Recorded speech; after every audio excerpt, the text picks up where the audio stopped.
First day of spring is Saturday, and as the flowers bloom, temperatures rise, people will be spending more time outdoors.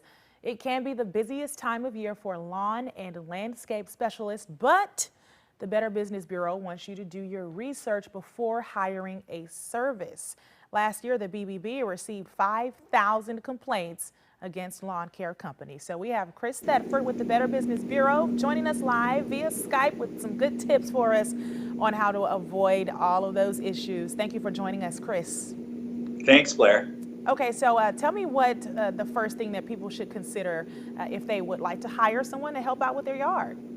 It's a great question. So the first thing that anybody should do who's looking for a lawn and landscape company is to go and get 3 bids. And when you get these bids from the different services and companies that you're speaking with, you want to make sure that you're comparing apples with apples, Blair. So if you want your lawn done on a certain schedule or on a certain day of the week, you need to make sure that that's part of the bid process that you explain to these companies so that you can see what all of them are going to do, how much all of them are going to charge you, and what all 3 of them are committing to you that they will do in this bid process. And then make your decision after you do some research. And you want to get some references, ask them for people that they have done lawn and landscape work for before to speak with. You can also turn to other sources like a Better Business Bureau. We'll tell you everything that other consumers have said about a lawn and landscape company.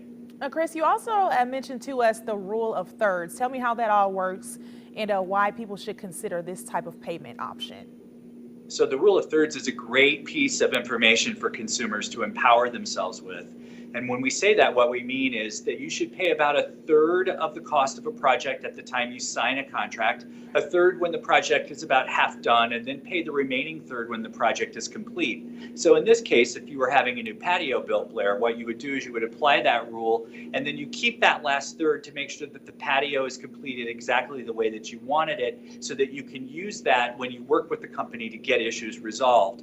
And companies will work with you on issues like rule of thirds. They understand that consumers want to be active in protecting their interests, and they want to work with consumers in that way. So don't forget the rule of thirds. Okay, you also talked to us about permits. People need to have certain types of permits if they're going to be doing certain types of projects. So tell me how to weed out the bad people who perhaps don't have what they need to do the job. Another great question. So what you want to do is make sure wherever it is that you live, if there's a permit needed, if you're going to build something like a deck or a patio, and you need to ask the contractor if they're going to provide that and make sure that you get that. You also want to ask that contractor whether they have insurance to cover you in case your property is damaged or in case one of their employees is hurt on the job, and check out that. And you want to make sure that you have a written contract that spells out exactly what the company is going to do and what your commitments to the company are, because if there are any problems down the road, Blair, that contract that you signed with the company is going to be what governs the issues and will likely provide answers as to how those issues are going to resolve themselves. So that contract is super, super important.